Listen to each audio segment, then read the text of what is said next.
Hi, and welcome to this episode of John's Model Kit Review. In this in-process model kit review, we're going to be taking a look at a kit that I don't see modeled very often, and it is HobbyCraft's Classic Messerschmitt Bf 109B in 1/48 scale. This is HobbyCraft kit number 1566. Though the early model Bf 109 kits by HobbyCraft have now been superseded as far as detail and accuracy by kits from Classic Airframes and Modelsvit and AMG and Dora Wings, all of those kits remained somewhat expensive, and they also are more of a difficult build. And I think for many modelers, the early model HobbyCraft kits are really going to be a pain-free build, and you can really turn these out nicely.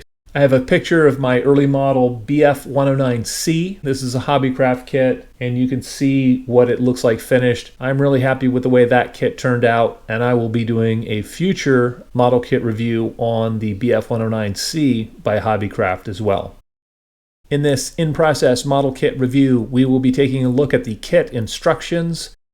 We will also look at the surface detailing on the major plastic parts on the exterior of the aircraft.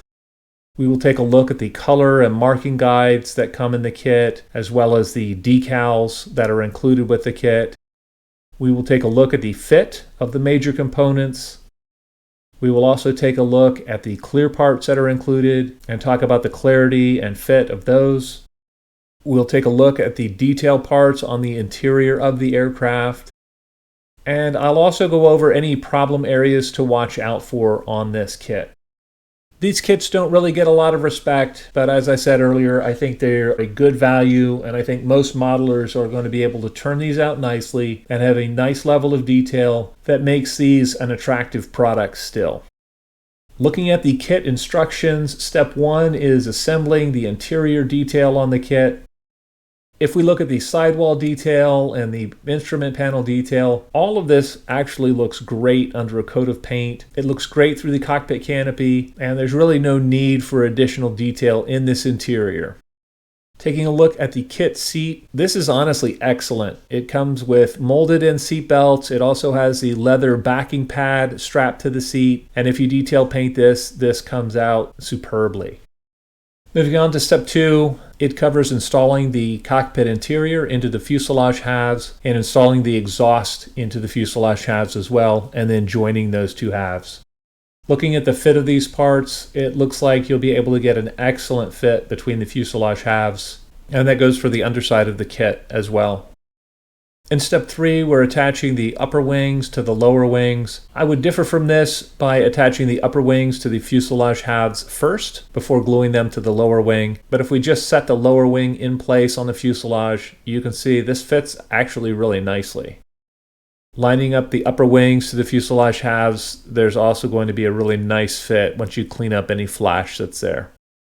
There's a lot going on in step 4. It covers the wings, the tail planes, the cockpit canopy, an air intake scoop, the engine cover, and the prop. There are no cannon barrels on the engine cover itself, so what I did on my Bf 109C model was just add some plastic tubing to represent the nose guns. Looking at the tail planes, the fit here looks beautiful. It should be a filler-free seam. The clear parts themselves look nice. They will benefit from a little bit of polishing and a dip in future floor polish, but the fit on these is really good. One area on this kit that needs a little bit of help is the prop. You can see a seam that runs from the propeller blade along the prop spinner, and this needs to be cleaned up. Step 5 covers assembling the landing gear. The landing gear parts are pretty basic. The wheels actually look really nice. The landing gear legs are keyed such that they should be at the right angle once installed.